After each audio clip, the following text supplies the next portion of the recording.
Talofa, and welcome back to another episode of the 135 Footy Show, proudly part of the WesWes Network.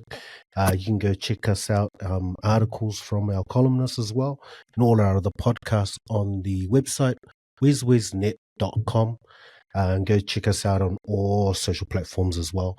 Welcome in the co-host, the Usos, Bobby. How are you, mate? Yeah, good, brother. Good to be back for another potty. Yeah, nice. Good to see the sun come out today a little bit before the rain came back. I hadn't seen no sun today, man. Maybe only up in Orewa. But good to have you back, mate. Our multis are suffering, so we had to get the call up and bring you back in. Especially with this Ben Richards with his stinky calls. How are you? What's up, boss? Yeah, man, I've been good, man. Yeah, man, my multis have been dying every week, man. But a lot of good footy. Anzac round, a lot of motion, a lot of real cool matchups too for the Anzac round. Cool, a bit of a change in the schedule, but some awesome matchups over that weekend. We'll get to all of those, but we'll get straight into our usual segments with our Kaya Kele. We'll start with our Kaya Kele of the week, bro. We'll come to you first. Bobby, who's not impressing you, mate? Christian's still injured, so you can't pick on him. No, he's not back to around 11, I heard. I'll pick on him then. My guy, Kelly, this round was the number of players that got sin bin, man. It was terrible. There were 18 players sin bin. So for me, it was just the number of players sin bin and how all of those sin binnings just impact on the game and the spectacle the rugby league is. And I don't think people pay good money to watch their teams suffer because of some probably deservedly so, but then some real sort of 50-50 calls. And then the ones that sort of got me were the bunker with 2 tackles ago and they sort of interfere when the refs missed it live. Exactly. And then they call a playback. Hold on, let's go. Yeah, so for me, the guy get of this round was the amount of players that just got sin-binned for me.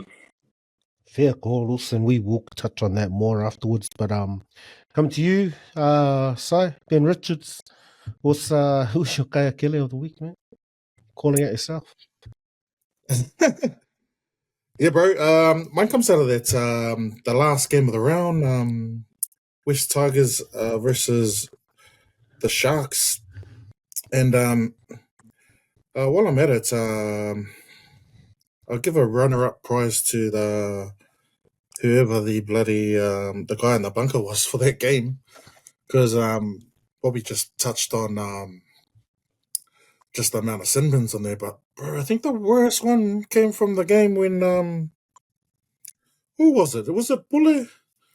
One of the Usos got exactly what you mentioned, Bobby. They called back like it was the last set, and when they replayed it, it was a Skamai Mozzie bites on the fucking,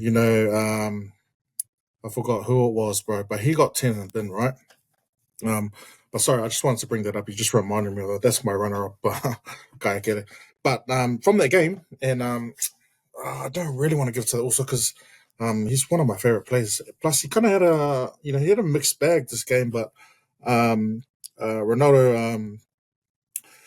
Mulitalo for Milkman of the Week as well, bro. He tried to milk this, and and it's pretty cool how the players can feel what's this crackdown on head high shots. Yeah, they can see what's happening. We've seen some really eat ass penalties, eat ass sin bins. So I feel like the also was trying to cash in on that, but it was the worst bit of acting. I don't know if you boys seen it, bro, but he was he catches the ball from a grubber, gentle touch in the end goal, and so he was trying to run up for a fast tap back at the 20, and he gets a accidental touch to the face. But what followed was just the throw back of the head and then the cover of the face. I was like, man, I don't like those kind of plays from players in the first place. But just the degree of drama they also put on it. Then not only that, it was a no call, right? Yeah, And then I'm they glad come it out with was. Like, I would have been so disappointed in where the Hawks game as is going. captain. Yeah. So really, should I give it to Ronaldo or should I give it to That's my Kaya Kelly, bro. Peps. You know, like, man, wingers and props should not be able to talk their especially for something Brandy has spoken, mate. for something like that. Eh? So incidental. I mean, what are they going to gain out of it? They get a penalty in your own end goal. It's like, man. So that was really a Kaya Kelly play because I hate milkers. Just so they got that one right in the bunker about that. Yeah. And the Simbin that they also got previously, bro.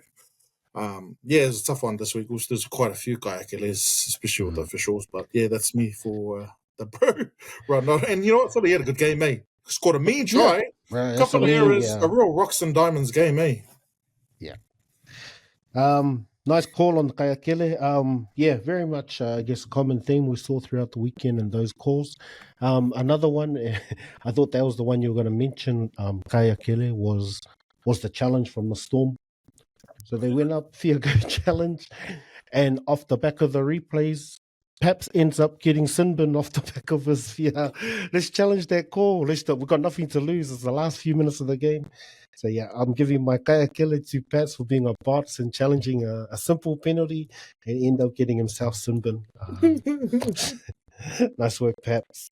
All right, boys. Before we move into some more comments and headlines, all eyes. As much as we want to call out the Kayakele players, we also want to give some flowers to those who stood out during the week. I'll come back to you, Ben Richards. Who stood out to you first? One comes from the Thursday night game, Broncos and Bulldogs. And of course this guy has been carrying this team, and he's once again led the team, led the pack, and that goes to Payne Haas. There was a moment in the game where I think he was bringing it off the kickoff, bro. Bringing it off the kickoff. And, man, help me out. Who was that also in the headgear? He used to play for the Warriors, eh? Karen, when he laughed at him from his Karen. And he's just waiting, laughing at him. Karen flies out like Jimmy Snooker, Superfly Styles, woofers. And it was obvious, just leading with the shoulders. What's all over? So, and this coming, and Payne Haas is coming off the back fence. Bro, eats the shoulder and still running, still trying to get up, and just laughing at the same time, bro. I was like, man, if that was Mulitalo, he would have been fucking in hospital, pretending. I'll throw another one in there, bro. Who's the bro? Was Cecilia Tupunua, bro, gives the worst fucking knee lift I've seen in a while. But Sol. Are you giving me your all eyes? Is that awesome? I knows that fucking cookie coconut head, bro, but he eats the big fucking knee lift and then he eats the second one in the face as well, man. So my all eyes goes to those two coconut heads, bro, Payne Haas and Pia Kura. Because if that was any one of those Warriors, they would have stood down and milked that. But these two went hard out, ate it, took it on, and kept on going. I don't know how Pia Kura doesn't go to the HIA with that. And I'll throw it in there. We should have mentioned it as Kayakele. I know Cecilia already got Sinbin earlier. How did he not get a second Sinbin for those two knees to the head on Pia Kura, man? That was crazy. That was crazy. And they got confused and thought Montoya was a Warrior, probably. So they're like, "Oh, let's just take it out of this guy." Reminds me, he used to play for the Warriors. And I just quickly before that whole second half from the doggies, the can't handle. That was another Kayakele as well, bro. Like you guys got fighted in the first half, and then what did you say in the fucking half? Eyes would be turning his phone off. He would not be replying to the harassment he would have been getting. Hey, but anyway, Broncos, we're back on track after 2 losses. Let's go. We beat the top of the table doggies. So it's mean game. Nice. Bob, your all eyes for this week, bro. Yeah, mine's from the same game, actually. It's probably as a result of size.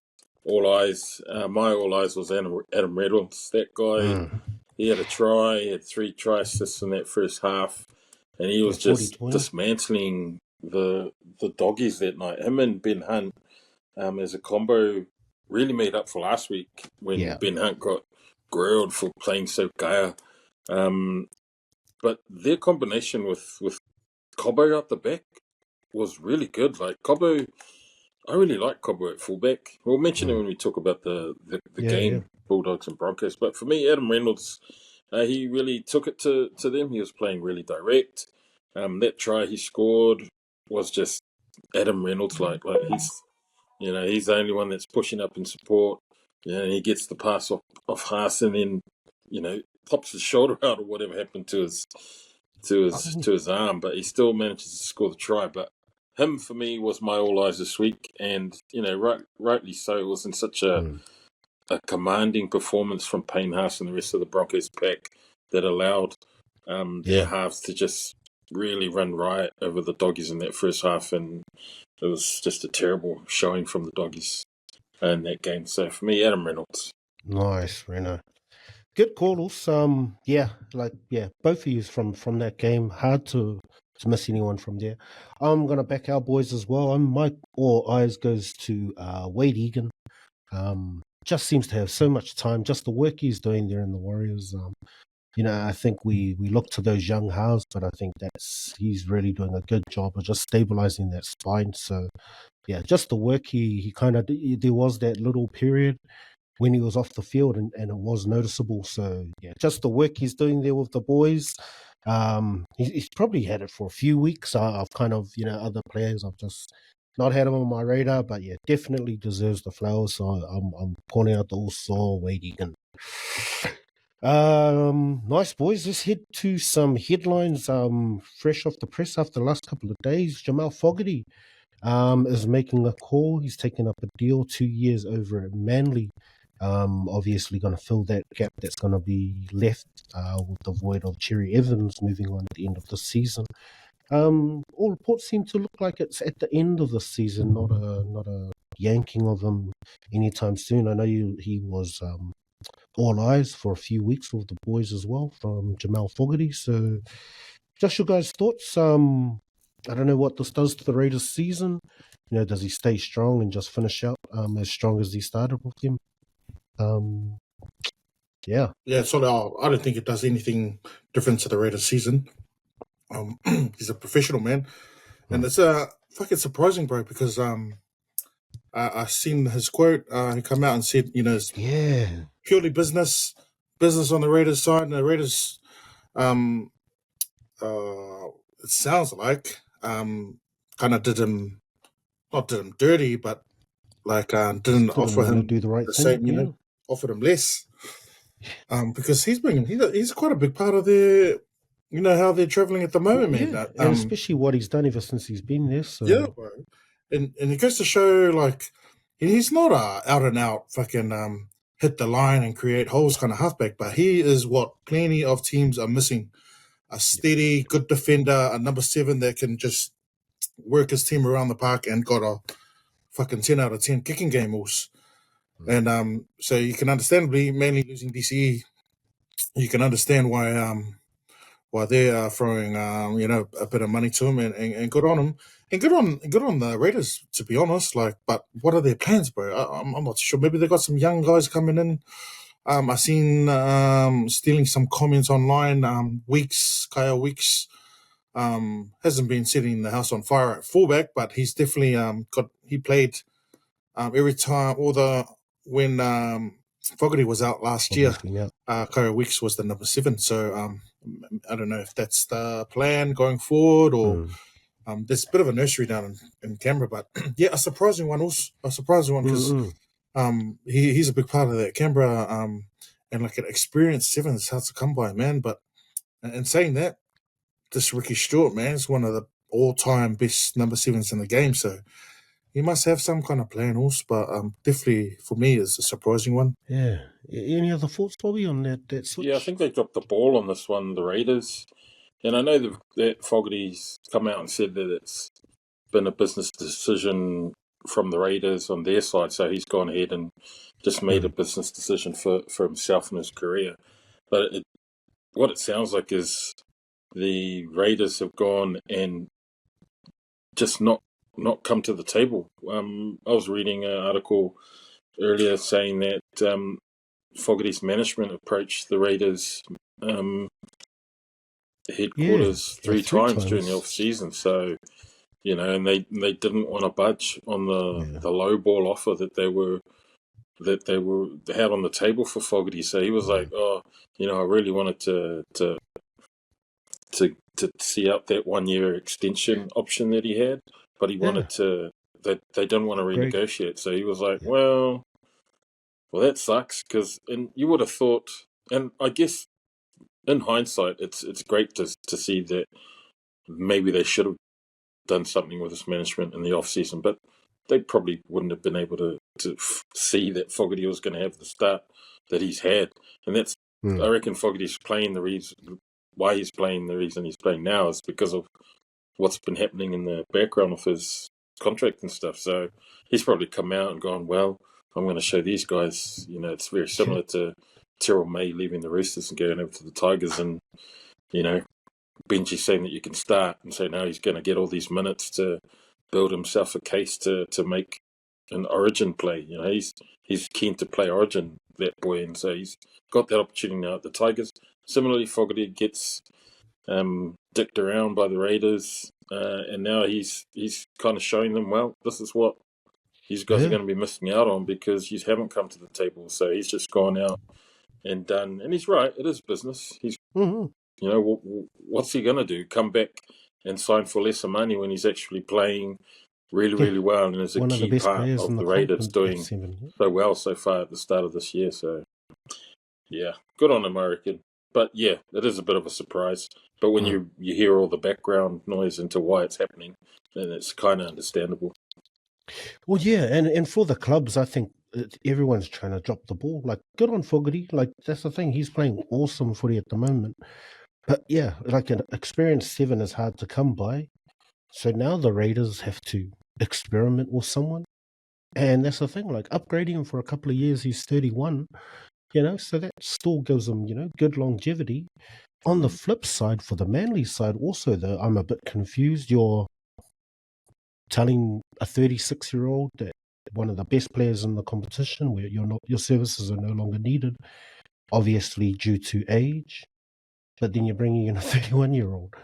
So it's like, well, so if you're saying you're going to get rid of one of the best 7s in the comp running around right now and bring in, another decent 7, but again, what's the plan for Manly? So it's kind of, as a Manly fan, I don't know, like, yes, Fogarty's in the Raiders system. Again, that's the thing, very different style of play. Like, that's a Ricky Stewart half playing in Ricky Stewart's system. So, yeah, it just seems like a confusing move for everyone right now. But, I mean, for Fogarty, probably the best thing for him.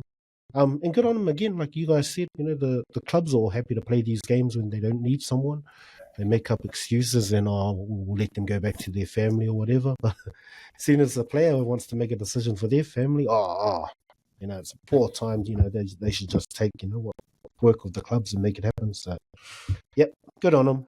I don't see anything else kind of or way forward from them, especially when the management's tried. Nice. All right, let's get into this this crackdown.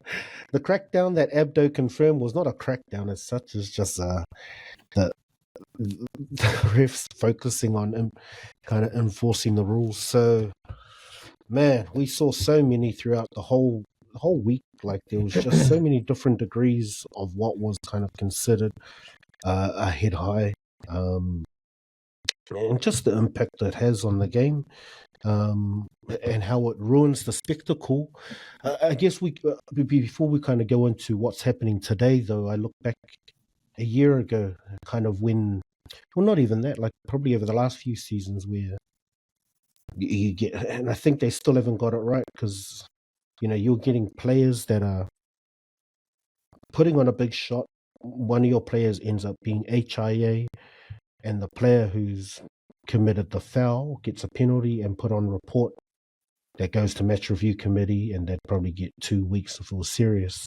And so the argument for a long time is, well, that doesn't help my team. We lost this week because that guy gets penalised next week. But our team today lost our key player because he got a HIA, and they carry on with a full complement until the following week when they kind of get in.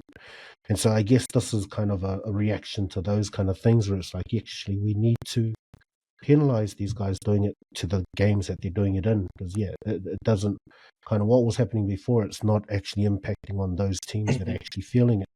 So some of it kind of it's just kind of gone so far the other way, but it does kind of, well, I guess it's how are you guys seeing if that's kind of the pretext to why we're kind of here now? I think they've kind of gone so far wrong, but then what's the balance? So we don't flip back to what we saw last year in teams that are, kind of disadvantaged, don't get any help from the bunk or a sin binning. There's definitely a clampdown, this week. But just where it pisses me off is like, the bunker intervention, especially if it's a few tackles past. Yeah. I think Andrew Johns had a big rant about it as well, which we all probably agree. If it's not try scoring, they should really stay fucking out of the play. And if it's not like something that's, if close to fussy hooking another player, like really bad foul play, you know what I mean? If it's not like a red card incident or possible red card incident, move on, bro.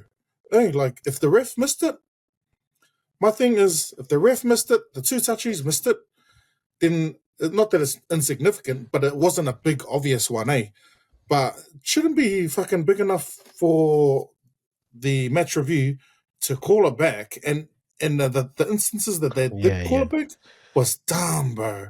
Yeah. Maybe the first game, because I don't know because it was a Thursday game, but definitely I touched on it before. With the doggies in their second half, it was a couple of Ulukate ones they got right. I even think maybe just the two big calls was the sin bin of Tupunua.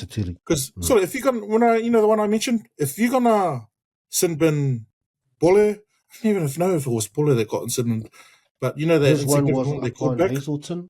If you're gonna give him a sin bin and not Tupunua for the fucking two knees, something's wrong, bro. And I also think Montoya sin from their first game on Thursday, I think that was sacrificial. Penalty would have been sacrificial because of the wrong call. Yeah, because they could get away with it, like, we'll make up for this, and everyone will forget. Yeah, exactly. That's what they're saying, but you can't. It's hard to judge. But I just think they're getting the fucking degree wrong. Hey, if it's not forceful, like Curran, tick forceful. Even though fucking wasn't forceful for Haas. Tupunua's first one, forceful. That should be that's easy for us to figure out. That's forceful, simple. Well, this is the thing. See, so this is where it gets real hard, though, and I think the grey happens because of Mulatalos. Because you look, both of those examples you give, Piakura and Payne, run through those things, no effect. Even the one where I think it's the hammer one, where they pull it back because of the incorrect play, but it ends up being a shoulder to his head, and that's where it was pulled back a play before. So those are kind of like, well, you're not really that forceful, but no, but we don't, and that's what they do. We don't judge forceful on the recipient's reaction.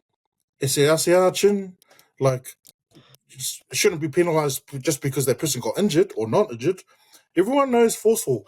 If you're going to come in, fucking Hundy, no arms, flying, and you don't even look like you're bending at the waist, that should be a sin bin. The wording... So what about the ones that aren't forceful, but the player gets a HIA? Well, that's what I mean.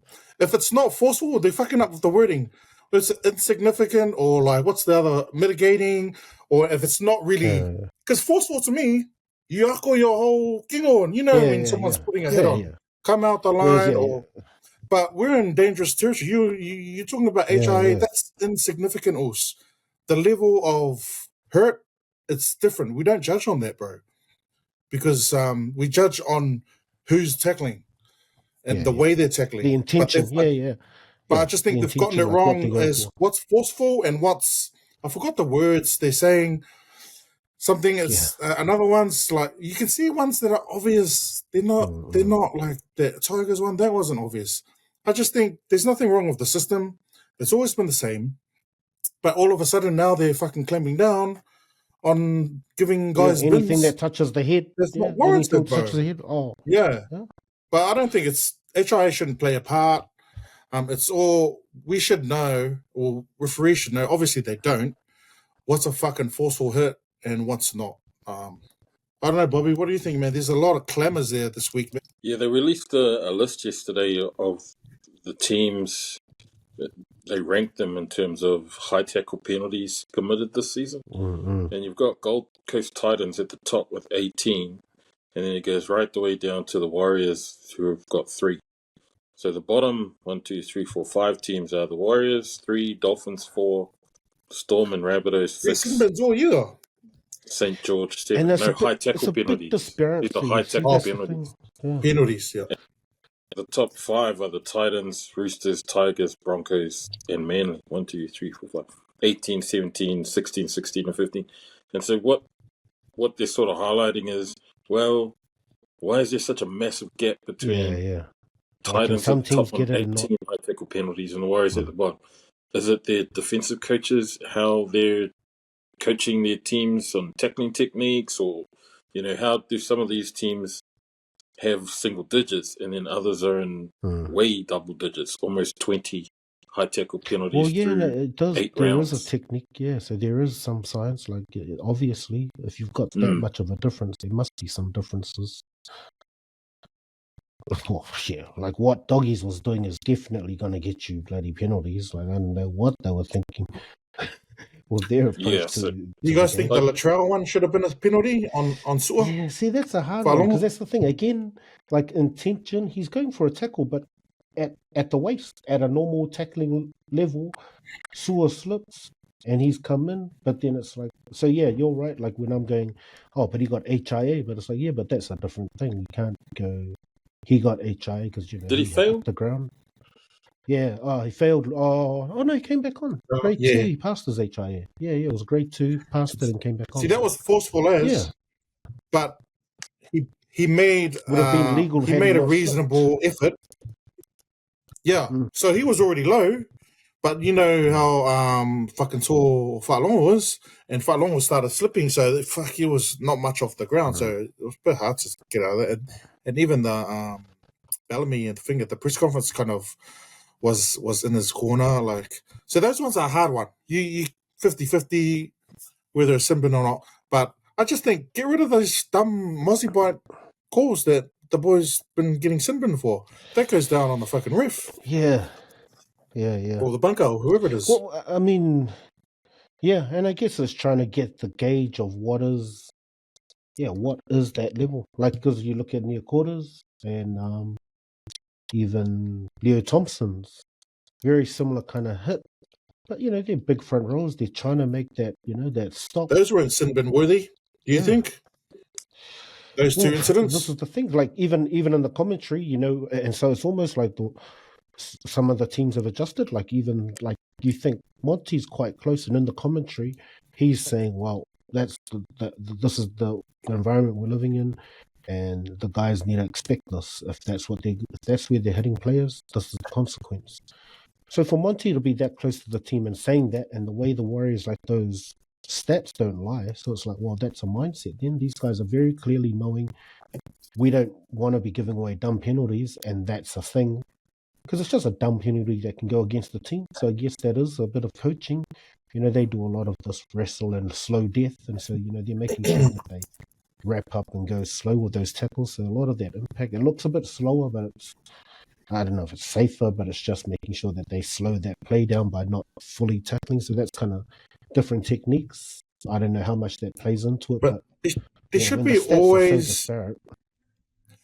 always room and space for a reasonable mistakes thought process where it's accidental, bro. You know what I mean? Well, that's the thing. Not every head high. I heard one of the other reporters saying, it's forceful. It's a contact sport. Like we can't just think of everything. But yeah, it's hopefully they kind of get away from that knee jerk, because it is a struggle. Like I was saying, I don't want to go back as far to the MRC issues where we aren't We don't getting want to get to where anything union happening. is, where every Yeah. single high shot is a red card, yellow card. And replay everything, go back for everything like that. Yeah, the point there, like that's totally that. The ones they pulled back weren't even like high shots. Happened to be a high shot, that one they pulled back on Hammer. But yeah, going back a few plays to pull back something, yet obvious ones where it's like, okay, if you're going to start doing that, why are you not consistently doing it in the game? Like there's another call you could have used it on, but you've just chosen to use it on this call. So yeah, I agree with Johns that the bunker's there specifically for a try scoring opportunity or a serious foul play. Like other than that, there's like even the captain's challenge has changed. You know, when it first came out, the ref had to be very clear on what was the challenge, and the bunker was meant to call on that. And very quickly, the bunker started making new decisions like, yep, the challenge for this thing's not right, but there's a knock on, so it's penalty to them. Like, whoa. Like, you guys came out, it was black and white. The bunker challenge was if the challenging a knock on and it's not a knock, and it is a knock on, that's fine. But now the bunker's like, but there's some foul play, and so we're going to play on that foul play. Like, well, that's been missed by the ref. And so that's where it gets real weird, yeah. And finding stuff that wasn't part of the challenge, so they win a challenge. Like, well, like what happened to Peps? So I guess that's probably the opposite and positive result. But it's like, well, if we don't keep it strict, then it's like anything. Like, we're going to call this random thing 2 plays back because, hopefully they get it right. Like Abdo's got a commitment from the NRL refs that they want to try and, yeah.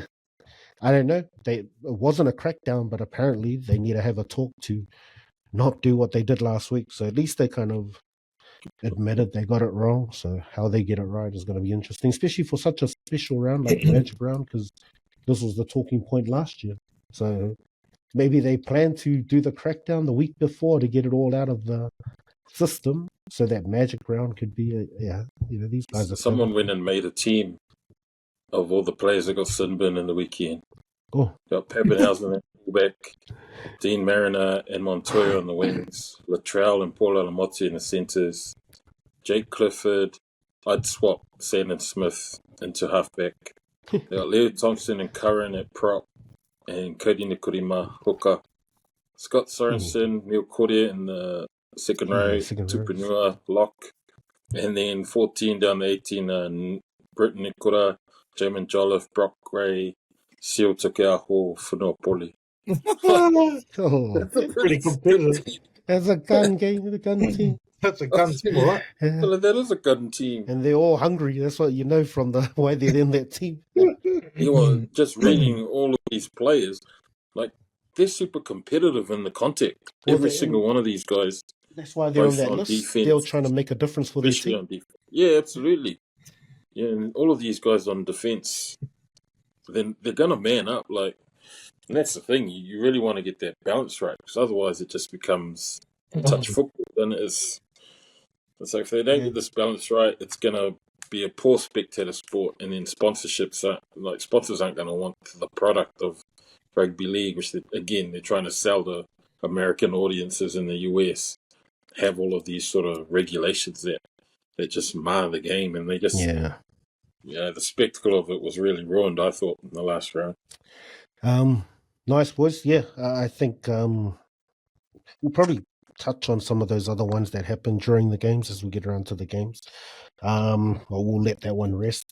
Announcement of the Bears, the 20th team, the Penrith Bears. I don't know the official naming. Western Bears. Perth, 20th team. Perth, sorry. Western Perth Bears or something. Going to be the 20th team in the NRL. Christchurch did have a bid, and we're working on one. I don't know where it kind of got to, but yeah, you guys thoughts, with that spectacle last week. I think it was a sellout. That was 17,000. It's not a big stadium, but man, you could tell by the response from the Warriors players after the game, what they could feel out there. And for a special occasion, Anzac, just your guys' thoughts on I don't know, Christchurch or another NZ team? I think other teams need to be worried because Perth are going to have a lot of money to spend, and they're going to be gunning after marquee players. Sure. I don't know if you guys have heard, but obvious ones at the moment are probably Lockie Galvin. People are looking at Payne Haas. They're talking about Nafahu White. They're talking about Xavier Willison. They're talking about all of these guys that are sort of either young up-and-comers, guys who have just established themselves, or they're looking for experience. Like I've even heard Roger Tuivasa-Sheck's name been chucked in the mix there to get a bit of, have some veteran players there, cool heads to the team. Like it's an exciting sort of venture. Like look at the number of guys that went over to the Dolphins and not just the first year, but then the second year when they all sort of come across. It's like, oh, okay, maybe this could be an opportunity for them to go over and sort of reinvent themselves or to find a bit of their magic that they've lost. Like they talked about David Fafita. They're talking about Ponga.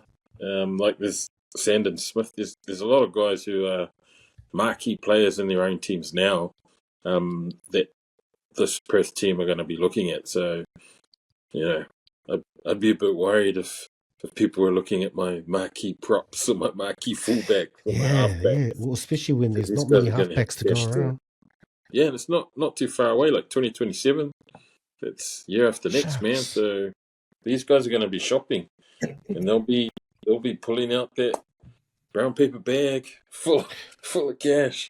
Yeah. When do we know the schedule for the expansion? Like, is a year after year? Like, is one of the teams coming in next year, or is that? And there's a Papua team as well, right? Yeah. I think people have been saying 20 is the number, the ultimate number. Okay, yeah. So if you believe that, or if you believe the hype, Perth's going to be the next team, right? I'm pretty stoked, man. I got a bit of love for the Bears, man. A bit old school, back Winfield Cup days. They had has a mean jersey. A couple of Kiwis, like I used to follow. Like I'm a Broncos fan hard because the players I used to follow, I used to like, but. I used to look up, especially when we were doing the old cards back in the days, all the Kiwi players playing for teams. They had Halligan, Hoppy, a few other. But yeah, I think Perth definitely on that side. Even though it's a bit AFL territory, we've seen the way Dolphins have been able to start their franchise with one quality coach, and they've been talking about. What's the ex-Eels coach who's coaching in England at the moment? Arthurs. That got the boot. Brad Arthurs. Talking about him. But I'm more interested, Tons, you mentioned when you brought up the topic, a New Zealand possible bid, hopefully. So, if you think about the three teams, I think, Perth, Bears, if it's true, Papua team, which is hard to, definitely got the talent, but infrastructure-wise and the marketing and that, probably won't be as strong as what Perth and what a second New Zealand team. And that's exciting for second New Zealand team because I definitely think talent-wise, definitely worthy for a second team. We see how many Kiwi kids come over here young, getting poached. We just see even the union game, just have so much talent at our disposal back home. Hey, and if they can, work into that territory with the school system back home, even though league's not number one, there's enough talent there. There's enough kids, even outside, even in Auckland, there's not enough. And Warriors, these one-town teams, that's the biggest issue with recruitment. Who are the kids, man? Who are the ones you really want to hold on? The ones that let go, start playing well for other teams. That's understandable, So it's a good opportunity for our kids back home to have two professional sports clubs at their disposal to earn a living and not have to move to Oz. So I think there's there's huge potential for a New Zealand South Island team, especially with that Crusaders ground, that The new building, stadium. Yeah, Te stadium. Kā. Sorry. Mm. So I'm hoping, over the next 2 to 5 years that one will come out. But yeah, bro, good on Perth, and hopefully some rich Kiwi guys can help out with a South Island bid. Probably a couple of things before we get into the round. Just a couple of things that stood out over the weekend. The Knights game, the Knights and Warriors game, when the anthems were sung. Willie Mason mentioned it as well.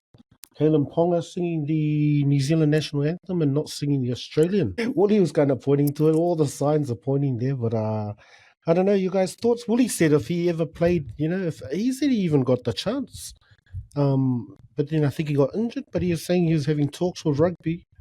And he's saying if he ever got the chance, he would have played the ABs. Wow. Yeah, play Kangaroos, but you're saying when it comes to Union. And that was even back when the Wallabies were up there, but he said he'd do it with the ABs. I didn't see it. If it happened, I'm pretty impressed because isn't he born and raised over here? I know he's got. I thought he was here, but I think he was born there. Yeah, he's got strong Maori heritage for his dad, but for a kid raised in Australia, that's pretty impressive that he knows the anthem.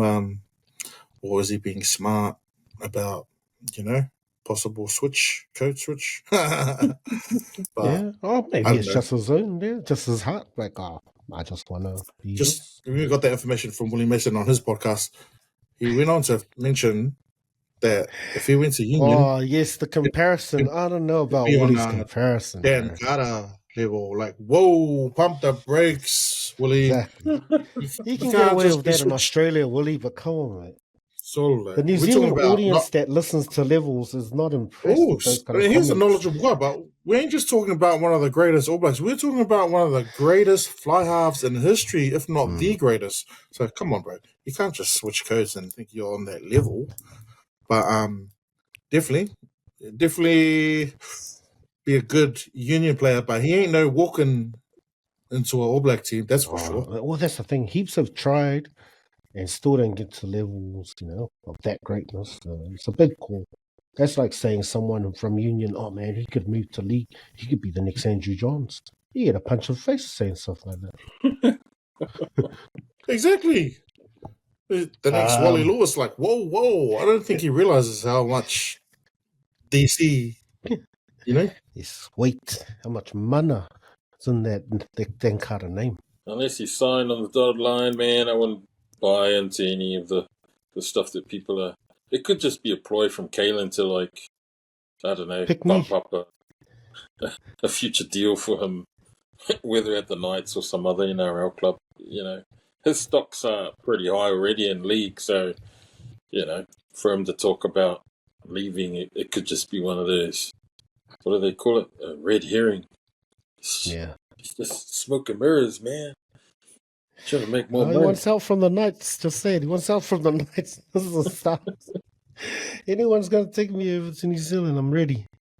All right, final point. Man, I don't know if there's been something said or if it's a real thing, just the time of the year. But one thing that stood out over the weekend across all the games was the input of Origin players, specifically Queensland players, like across the whole weekend. I don't know if someone's said something, like even Gagai for the Knights played up. Cobo, Ben Hunt, all those boys, Cohen Hess, Nanai, Tino, Taulangi, Dearden, DCE, just turned things on. So, yeah, man, I just across the board, I just saw a huge jump in the players, especially kind of Origin players. So I don't know if something's being said, but yeah, there was an obvious shift in player mentality. I don't know if you guys noticed anything there, just specifically Origin players. Maybe they read that comment from Stacey about the New South players. That's what I was thinking. Doing really well for a couple of weeks back.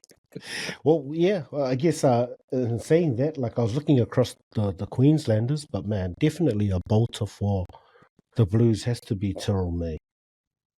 Surely he is knocking hard on that door. Like, I think outside of Nathan Cleary, Payne Haas and maybe Isaiah Yeo. Outside of those three, man, most of their positions are still pretty competitive, man. You know, especially with a new coach. True. Queensland's Egan, different, like bro. I said, man. Wade Egan's looking good. He could get a call up for the Blues. Queensland, on the other hand, you could pretty much pick your team, man. Hey, like any Tom Joe can pick. Like Jerome Luai said, you know, Origin, you pick yourself. the way you play is, yeah. But yeah, Stace was getting a bit mimica there in the early rounds. Like he forgets to mention, if we were talking about Queensland teams, you know, Broncos, Cowboys, if you want to Storm, which is half Queensland, we're all up there.